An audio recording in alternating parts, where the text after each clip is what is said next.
शराब का एक व्यसनी एक संत के पास गया और विनम्र स्वर में बोला, गुरुदेव, मैं इस शराब के व्यसन से बहुत ही दुखी हो गया हूँ। इसकी वजह से मेरा घर बर्बाद हो रहा है। मेरे बच्चे भूखे मर रहे हैं, किंतु मैं शराब के बगैर नहीं रह पाता। मेरे घर की शांति नष्ट हो गई है। कृपया आप मुझे कोई सरल उपाय बताएं, जिससे मैं अपने घर की शांति फिर से पा सकूं।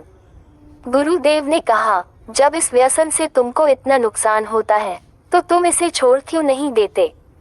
व्यक्ति बोला, पूज्य श्री, मैं शराब को छोड़ना चाहता हूँ, पर यही मेरे खून में इस कदर समा गई है कि मुझे छोड़ने का नाम ही नहीं ले रही है।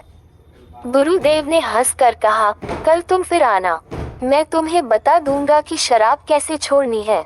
दूसरे दिन निश्चित समय पर वह व्यक्ति महात्मा के पास गया। उसे देख महात्मा झट से खड़े हुए और एक खंभे को कसकर पकड़ लिया।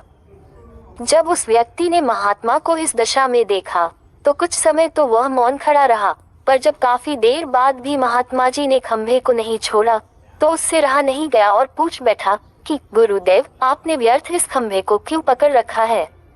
गुरुदेव बोले, वत्स, मैंने इस खंभे को नहीं पकड़ा है, ये खंभा मेरे शरीर को पकड़े हुए है। मैं चाहता हूँ कि यह मुझे छोड़ दे, किंतु ये तो मुझे छोड़ ही नहीं रहा है।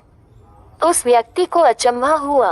वे बोला, गुरुदेव, मैं शराब जरूर पीता हूँ, मगर मूर्ख नहीं हूँ। आपने ही जानबूझकर इस खंभे को कसकर पकड़ रखा है। ये तो निर्जीव है, यह आपको क्या पकड़ेगी? यदि आप दृढ़ संकल्प कर ले, तो इसी वक्त इसको छोड़ सकते हैं।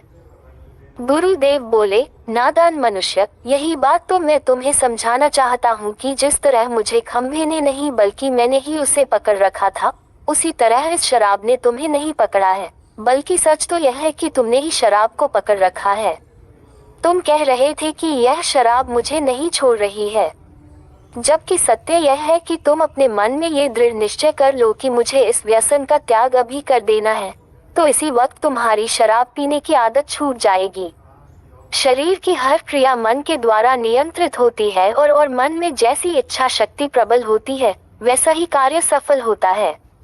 वह शराबी गुरु के इस अमृत वचनों से इतना प्रभावित हुआ कि उसने उसी वक्त भविष्य में कभी शराब न पीने का दृढ़ संकल्प किया। उसके घर में खुशियां लौट आईं और वह शांति से जीवन यापन करने लगा। इस तरह हमें शिक्षा मिलती है कि जीवन में कोई भी व्यसन ऐसा नहीं है जिसे एक बार ग्रहण किए जाने के बाद छोड़ा ना जा सके। अगर मनुष्य चाहे तो बड़ी से बड़ी बुराई का त्याग कर सकता है।